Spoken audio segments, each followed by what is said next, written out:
गेल्या 1 महिन्यामध्ये निवडणुकीची रणधुमाळी या राज्यामध्ये झाली।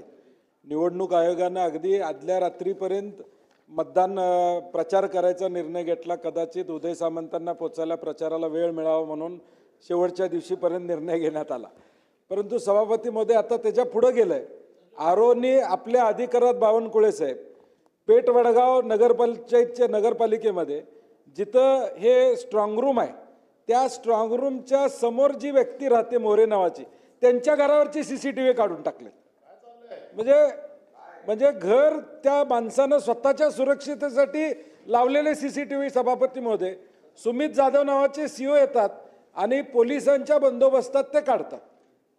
म्हणजे नेमकं राज्य कशा दिशेने चाललेलं आहे किंवा तो आमच्या घराबाहेरचा सीसीटीव्ही तुम्ही काढताय तिथं समोर सांस्कृतिक मंडळ आहे तिथं ईव्हीएम ठेवलेत मान्य आहे, परंतु जी व्यक्ती तिथं राहते त्यांनी स्वतःच्या सुरक्षेसाठी या ठिकाणी ठेवले असतील तर ते सुद्धा तुम्ही जर या ठिकाणी मग शंका निर्माण होणार नाही का?